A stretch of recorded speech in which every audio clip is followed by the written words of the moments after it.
So guys आज हम लोग बात करेंगे रिटेल सेल्स एसोसिएट पर। मेरा नाम शहरुद्दीन खान है और आज हम रिटेल की बात करेंगे, किस तरीके से इसके बेनिफिट और ये सारी चीजें रहती हैं। ठीक है, तो today come to the topic. Today topic है the job role RSA benefit and the challenge. And the इसमें कुछ चीजें ऐसे क्वेश्चंस हैं उनको पहले समझ लेते हैं। What are the benefit working as the RSA. And the next question इसमें आएगा हमारा what are the challenge and working RSA, यानी रिटेल सेल्स एसोसिएट काम करते हुए चैलेंज क्या है, उसके फायदे क्या हैं, एंड फाइनली हम समझेंगे इसके लिए क्या प्लान फेस करना चाहिए, क्या प्लान बनाना चाहिए, जिन प्लानों को बनाकर हम लोग थोड़ा सा चैलेंज को फेस कर सकते हैं। ठीक है, तो हम ये दो क्वेश्चनों को हम धीरे धीरे स्टेप बाय स्टेप समझेंगे। पहले हम थोड़ा सा इसको देख लेते हैं।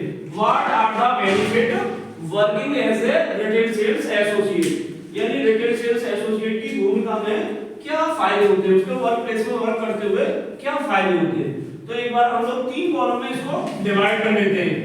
Benefit, challenge and common challenge, तीनों को हम डिफरेंट तरीके से समझते हैं। अब देखिए जो भी बेनिफिट क्या होते हैं। अगर रिटेल सेल्स में कोई बंदा काम कर रहा है उसके लिए क्लीनिंग प्रॉपर होनी चाहिए, क्लीनिंग, उसकी ग्रीटिंग, वेलकमिंग एंड ग्रीटिंग, यानी कंज्यूमर जब एंट्री करे तो उसको प्रॉपर हाइजीन होनी चाहिए, क्लीनिंग होनी चाहिए, उसको वेलकम जब हम कर रहे हैं तो प्रॉपर तरीके से उसको गुड मॉर्निंग सर्विस करना चाहिए, पानी या चाय के लिए पूछना चाहिए।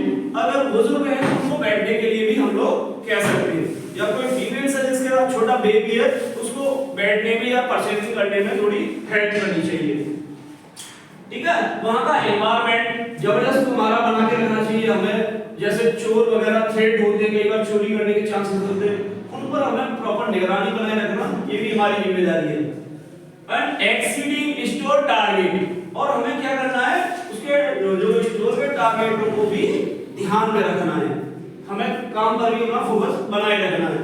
एंड ग्रोथ इन इंडस्ट्रीज, यानी इंडस्ट्री की ग्रोथ को फुल एफर्ट के साथ, फुल पोटेंशियल के साथ हमें काम करके दिखाना है और उनको आगे बढ़ाना है। जब इंडस्ट्रीज ग्रोथ करेगी तो उसमें अपॉर्चुनिटीज निकलेंगी, बहुत सारे अवसर निकलेंगे और हमें प्रमोशन भी मिलेगा और कुछ परफॉर्मेंस हमारा एक्सपीरियंस भी बेहतर होता जाएगा इंडस्ट्री में। And getting the rates and discounts, हम ग्राहकों को अच्छे रेट्स और डिस्काउंट्स प्रॉपर समय पर देते रहें ताकि उनकी रुचि खरीदारी में बनी रहे। And interacting with customer, build positive relation, यानी उनसे जो हम वार्तालाप करते हैं, अट्रैक्ट करते हैं, तो हमारी एकदम पॉजिटिव सेंस होनी चाहिए। ऐसा लगना चाहिए उनकी मदद में हम लोगों को रखा गया है, उनको एक बेटर फीलिंग आनी चाहिए, कैसे हम उनका आदर सत्कार कर रहे हैं, उनकी कैसे मदद कर रहे हैं, हर चीज में उनको बेहतर चीज आनी चाहिए कस्टमर को। और बिल्ड पॉजिटिव रिलेशन, अपने प्रोफेशनली स्किल से, कम्युनिकेशन स्किल से कस्टमर हैंडलिंग करते हुए उनके साथ हमें हेल्दी रिलेशन बनाने चाहिए, यानी पॉजिटिव रिलेशन, सकारात्मक रिश्ते, ताकि वो आने वाले समय में अपने दोस्त और फैमिली को लेकर हमारे पास ही सामान परचेज करने आए हमारे स्टोर में। अच्छा, इसमें चैलेंज भी आते हैं। चैलेंजों को समझना है तो क्या है, जैसे चैलेंज कुछ रहेंगे हमारे, कुछ चैलेंजों को फेस करना पड़ेगा हमें।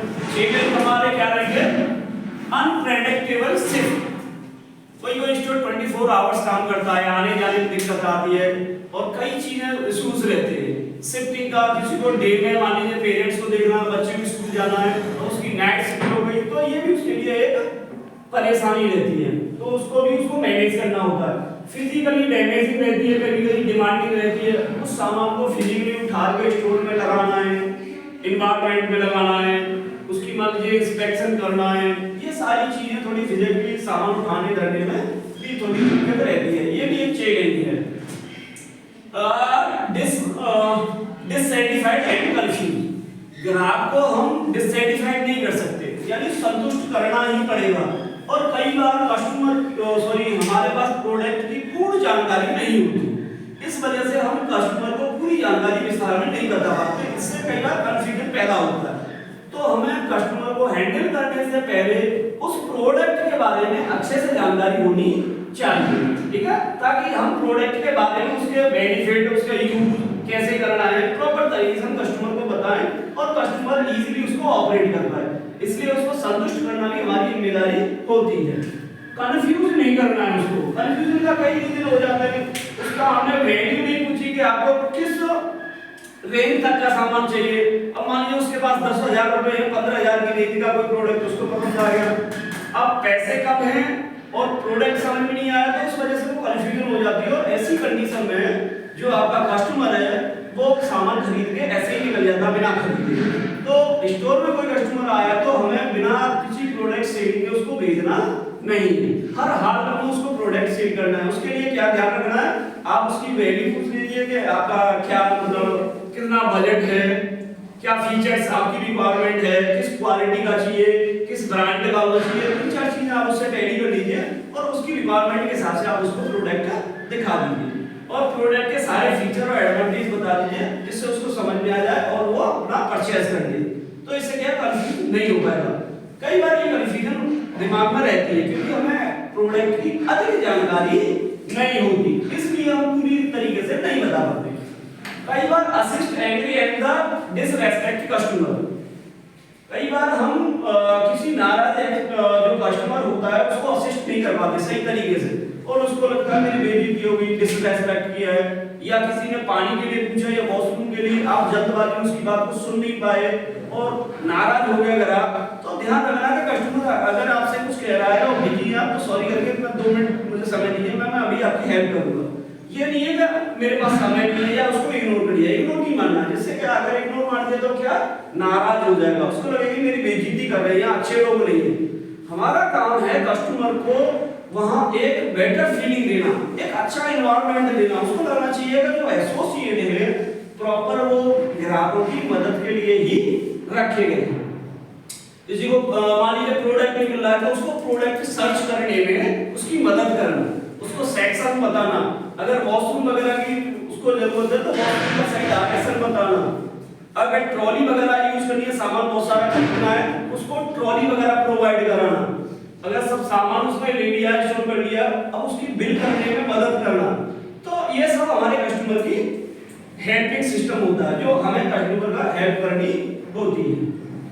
एंड कुछ कॉमन चैलेंज जो डेली बेस में आपको आएंगे कस्टमर के साथ।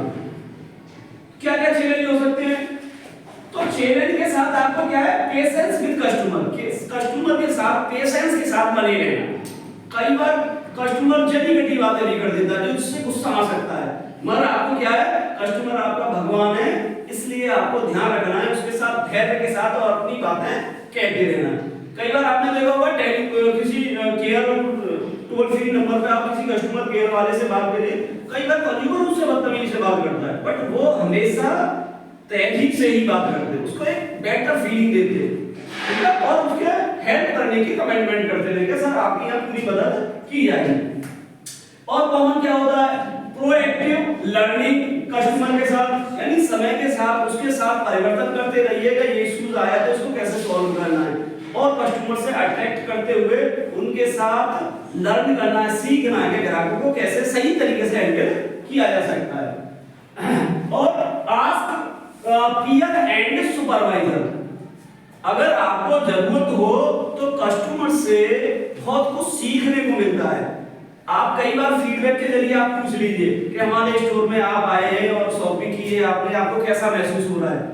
अगर कोई कमी हो तो एक फीडबैक फॉर्म दे देते हैं कि आप कोई भी आपको त्रुटि हुई हो या कोई परेशानी हुई हो या आपको ऐसा लगा हो कि यहाँ ये चीज सही हो कहीं की जा सकती है, तो आप अपने फीडबैक में अपना नाम नंबर और जो भी आपको इश्यूज ठीक कराने वो भर के दे दीजिए।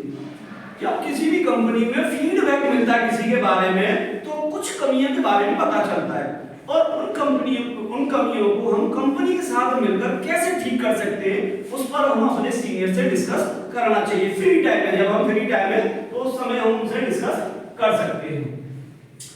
और जब आप ज्यादा तनाव में लग रहे हो तो engage with family and friends. अगर ज्यादा स्ट्रेस हो रहा है, आपको तनाव हो रहा है, तो उस बीच में या तो आप मेडिटेशन कीजिए अकेले में जाके, जैसे फ्री टाइम रिलैक्स मिलकर मेडिटेशन कीजिए या दोस्तों के साथ बात कर लीजिए या फैमिली में बात कर लीजिए, जिससे क्या है आपका जो स्ट्रेस है वो थोड़ा रिड्यूस हो जाए। ठीक है, आई होप कि आपको ये सारी चीजें समझ में आई होंगी। ठीक है।